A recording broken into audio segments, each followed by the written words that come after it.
Exodus chapter 16. Nagpadala si Lord ng mana at mga pugo sa mga Israelites. Ang lahat ng mga Israelites ay tuloy-tuloy na naglakbay mula sa Elim.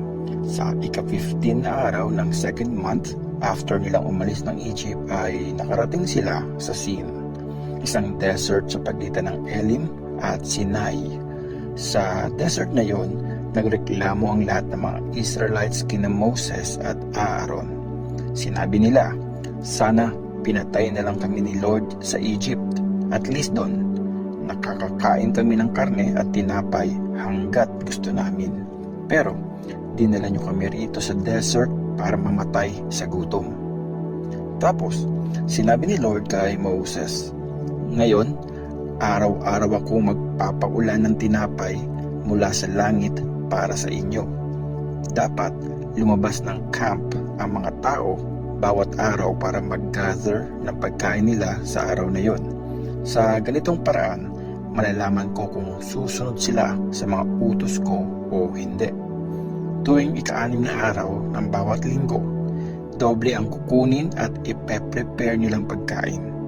Kaya, kinausap ni Moses at Aaron ang lahat ng mga Israelites. Ngayong gabi, malalaman nyo na si Lord nga ang nag-rescue sa inyo mula sa Egypt. Bukas ng umaga, makikita nyo ang nakakasilaw na presence ni Lord. Narinig niya ang mga reklamo nyo laban sa Kanya. Bakit nga ba kayo sa amin nagre-reklamo? Sino nga ba kami? At sinabi ni Moses, bibigyan kayo ni Lord ng karne na makakain sa gabi at ng tinapay sa umaga hanggat gusto nyo. Sa totoo lang, sa Kanya naman talaga kayo nagrereklamo at hindi sa amin. Sino ba kami? Kasi narinig na niya ang mga reklamo nyo laban sa Kanya. Kinausap naman ni Moses si Aaron, sabihin mo sa buong Israel na lumapit at humarap sila kay Lord kasi narinig na niya ang mga reklamo nila. Habang kinakausap ni Aaron ang mga Israelites, tumingin sila sa desert at mula sa ulap, biglang lumabas ang nakakasilaw na presence ni Lord. Sinabi ni Lord kay Moses, narinig ko na ang mga reklamo ng mga Israelites. Sabihin mo sa kanila, meron silang makakaing karne gabi-gabi at makakain sila ng tinapay tuwing umaga hanggang sa mabusog sila. Dahil doon, malalaman nilang ako si Lord, ang Diyos nyo. Kinagabihan, dumating ang maraming pugo at napuno nila ang buong camp. Kinaumagahan naman ay nabalot ng hamog ang camp. Nung matuyo ang hamog, may mga maninipis na bagay na parang namuong hamog sa lupa. Dahil di alam ng mga Israelites kung ano yung nakakita nila, nagtanungan sila, ano kaya yan? Kaya sinabi ni Moses sa kanila, yan ang pagkain na bigay ni Lord para sa inyo. Ang utos ni Lord ay mag-gather kayo ng pagkain na yan, depende sa kailangan nyo. Mga higit sa 2 litro para sa bawat member ng pamilya nyo. Sinunod nga ng mga Israelites ang utos, pero merong nag-gather ng mas marami at meron naman nag-gather ng mas konti. Nang sinukat nila ang mga nag-gather nilang pagkain, di sumobra ang nag-gather ng marami at di kinulang yung nag-gather ng konti. Sapat ang nag-gather na pagkain ng bawat isa para mabusog sila. Ang sabi pa ni Moses sa kanila, huwag magtitira ng pagkain para bukas ang kahit isa sa inyo. Pero may ilan na di nakinig kay Moses. Nagtira pa rin sila ng pagkain. Kinabukasan, nangangamoy at inuuod ang mga tirang pagkain. Kaya nagalit si Moses sa kanila. Mula nun, ginagather lang nila tuwing umaga ang pagkain kailangan nila. Natutunaw ang mga naiiwang pagkain sa lupa pag tumindi ang init ng araw. Nung ika-6 na araw, doble ang dami ng pagkain na ginather nila. Mga higit sa 4 na litro kada tao. Nireport ito kay Moses ng mga leaders ng bayan. Ang sabi niya sa kanila, ito ang utos ni Lord. Araw ng Sabat bukas kaya magpapahinga kayo kasi ide-dedicate sa kanya ang araw na yon. Lutuin o ilaga nyo na ngayon ang mga pagkain gusto nyo. Itabi nyo yung matitira para bukas. Sinunod nga ng mga tao si Moses at tinabi ang mga tirang pagkain para sa susunod na araw. Hindi nangamoy o inuod ang mga natirang pagkain. Sinabi ni Moses, kainin nyo ngayon ang mga ginather nyo kahapon. Araw ng Sabbath ngayon na dedicated kay Lord. Kaya wala kayong makikitang pagkain sa labas. Sa loob ng 6 na araw, dapat mag-gather kayo ng mga pagkain kasi pagdating ng ika-7 araw, wala kayong makukuha dahil araw ito ng pahinga. Pero meron pa rin lumabas ng camp nung ika-7 araw para mag-gather ng pagkain, kaso wala silang nakita. At sinabi ni Lord kay Moses, hanggang kailan kayo susuway sa mga utos ko? Tandaan nyo, binigyan ko kayo ng 1 araw para magpahinga. Dahil dito, binibigyan ko rin kayo ng pagkain na pang 2 days tuwing ika-6 na araw. Kaya sa ika-7 araw, mag-stay kayo sa mga bahay nyo. Walang lalabas kahit isa sa inyo. Kaya hindi na nagtrabaho ang mga Israelites sa ika-7 araw. Ang mga pagkain pinupulot ng mga Israelites ay tinawag nilang mana. Tulad ito ng coriander seed, maliliit, maputi at lasang wafer na gawa sa honey. Sinabi ni Moses sa mga Israelites, ito ang utos ni Lord. Magtabi kayo ng mga 2 litrong mana para makita ng mga susunod nyong generation ang mga pagkain binigay ko sa inyo nung ilabas ko kayo mula sa Egypt. At kinausap ni Moses si Aaron, kumuha ka ng jar, lagyan mo ng mga 2 litrong mana, tapos ilagay mo ito sa harapan ni Lord upang itabi para makita ng mga susunod na generation.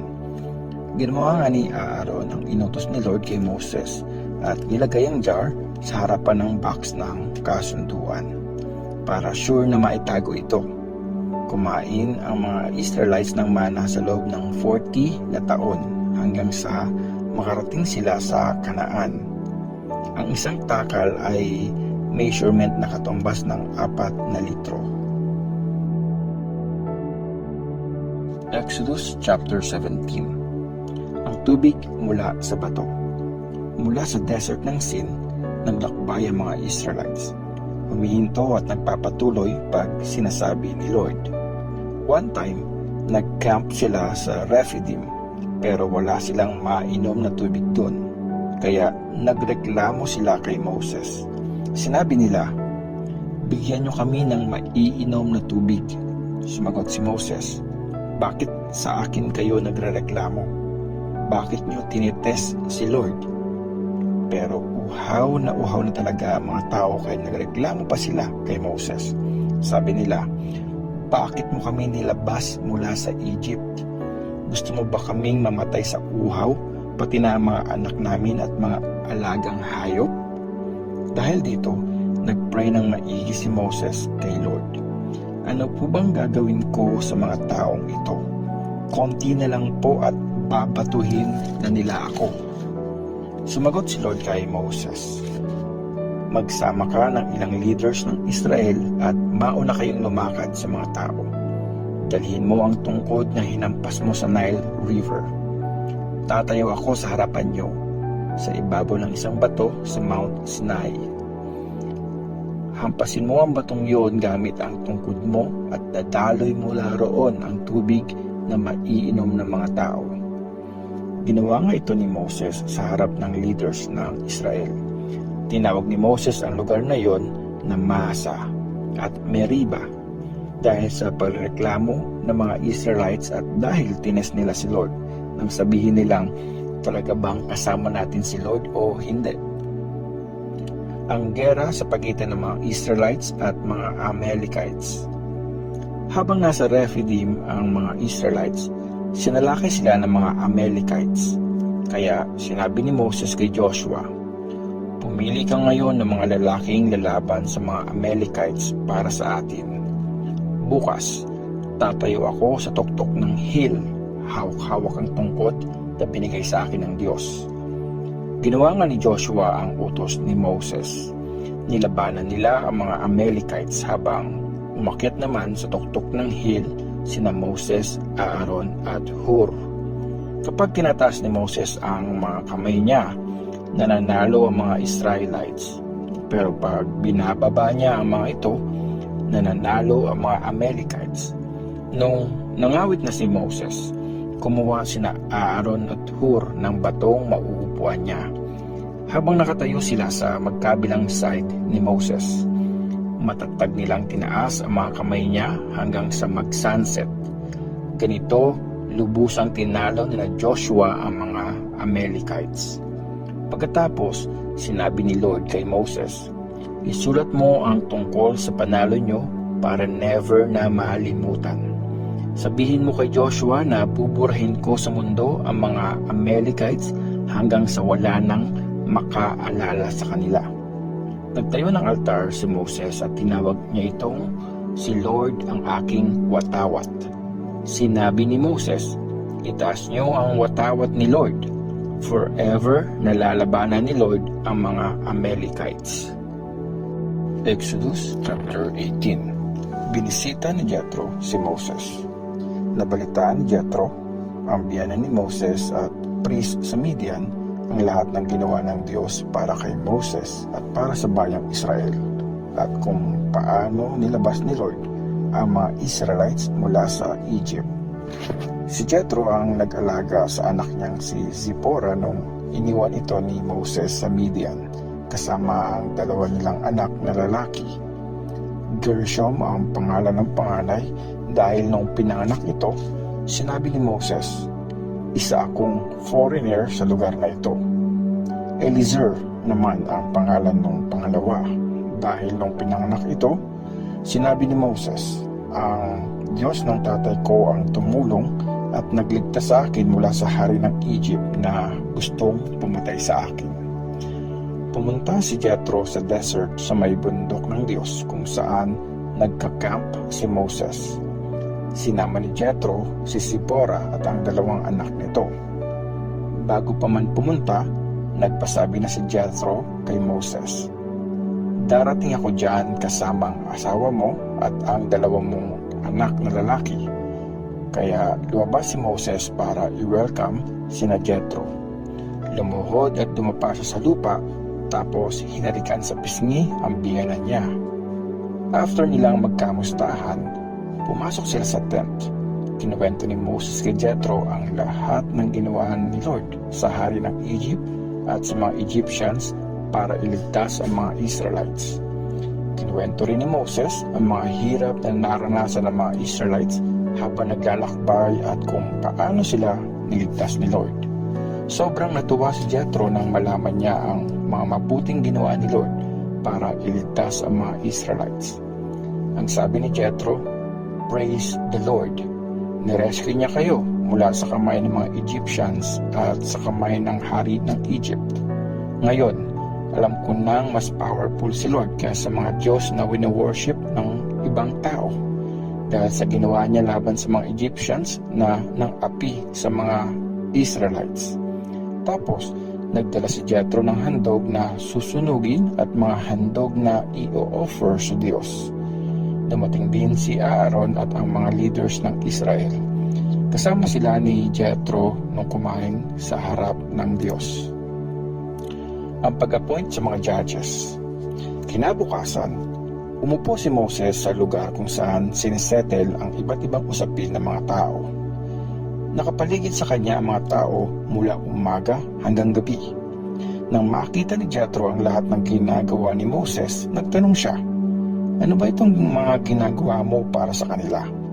Bakit mag-isa ka lang na gumagawa nito at may mga taong naghihintay na makausap ka mula umaga hanggang gabi?" Sumagot si Moses, "Kailangan ko po itong gawin dahil lumalapit sila sa akin para malaman nila ang kalooban ng Diyos. Kapag merong problema sa pagitan ng dalawang tao, pumupunta sila sa akin at ako ang nagde-decide kung sino ang nasa tama. Sinasabi ko rin sa kanila ang mga utos at mga batas ng Diyos." Sinabi ni Jethro kay Moses, Hindi tama ang ginagawa mo. Masyado mong pinapagod ang sarili mo, pati ang mga tao. Ang bigat ng trabahong ito, hindi mo ito kayang mag-isa. Makinig ka sa advice ko sa iyo at sasamahan ka ng Diyos.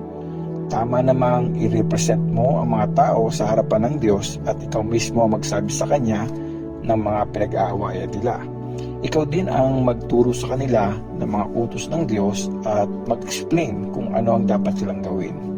Pero bukod sa mga yan, dapat ka rin pumili ng mga taong may takot sa Diyos, mapagkakatiwalaan at di nasusuhulan. I-appoint mo sila para mag-lead sa mga grupo ng 10, 50, 100 at 1,000 na tao. Pabayaan mong silang maging judge ng mga tao sa lahat ng oras. Yung mga mahirap na kaso lang ang dadalhin nila sa iyo, pero yung mga maliliit na bagay, sila na ang mag-decide. Sa ganong paraan, di ka mahihirapan dahil may mga makakatulong sa iyo sa responsibility mo. Pag ginawa mo ito na utos din ng Diyos sa iyo, makakatagal ka sa trabaho mo at uuwing mapayapa ang mga tao. Sumunod nga si Moses sa advice ng biyenan niya at pumili siya ng mga lalaking kayang mag-lead sa mga Israelites. Inappoint niya silang mga leaders ng mga grupo ng 10, 50, 100 at 1,000 na tao. Sila ang naging judge ng mga tao sa lahat ng oras. Dinadala nila kay Moses ang mga mahihirap na kaso habang sila na ang nagde-decide sa mga maliliit na bagay. Pagkatapos, nagpaalam si Jethro kay Moses at bumalik na sa bayan niya.